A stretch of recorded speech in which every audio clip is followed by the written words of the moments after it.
Jajaran Polres Tabanan menggelar apel kesiapan operasi kontingensi Amanusa tahap 2 tahun 2021.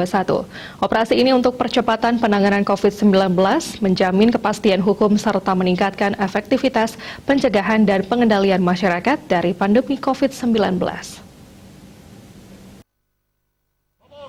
Apel dipimpin Kapolres Tabanan AKBP Mario Kristi PS Siregar, peserta apel dari anggota TNI Kodim 1619 Tabanan, anggota Polres Tabanan, Satpol PP, dan Dishub Kabupaten Tabanan.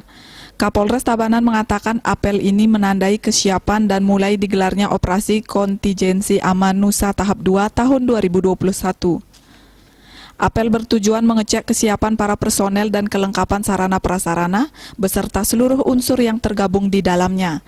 Sebagaimana diketahui bersama, tren perkembangan pandemi COVID-19 di Indonesia masih pada fase kritis dengan jumlah penambahan kasus yang signifikan. Untuk Kabupaten Tabanan terjadi 2.290 kasus konfirmasi positif COVID-19, sembuh 2.009 kasus, meninggal 67 kasus, dan lonjakan kasus positif terjadi pada bulan Desember sebanyak 264 kasus. Untuk tahun 2021, lonjakan kasus harian paling tinggi pada tanggal 2 Januari 2021 sebanyak 46 kasus dan masih berada pada zona merah. Beberapa faktor penyebab meningkatnya yakni kurangnya kesadaran masyarakat untuk mematuhi 3M dan masih banyaknya kegiatan masyarakat yang menghadirkan orang banyak tidak memenuhi protokol kesehatan.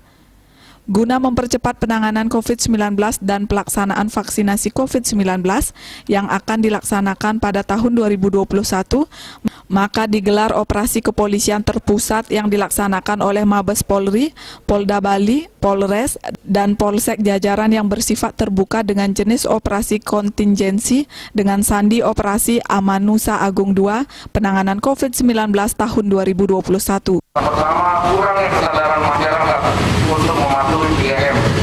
Yang kedua, adanya pelaku perjalanan di dalam negeri. Dan ketiga, masih banyaknya kegiatan masyarakat yang menghadirkan orang banyak dan tidak mematuhi protokol kesehatan. Beberapa sasaran dalam operasi ini yakni penekanan pemetaan harian perkembangan penyebaran COVID-19 per desa, melaksanakan giat operasi justisi, penyemprotan, pembinaan, pencegahan, imbauan tentang protokol kesehatan ke tempat-tempat umum, pengawalan dan pengamanan secara terbuka serta tertutup pada tempat kedatangan, angkutan, gudang, penyimpanan vaksin, dan distribusi vaksin. Patroli di wilayah yang rawan penyebaran COVID-19, penegakan hukum terhadap tindak pidana dalam distribusi vaksin COVID-19, penyimpangan anggaran penanganan COVID-19, maupun pemalsuan surat keterangan bebas COVID-19. Rai Suantara, Bali TV.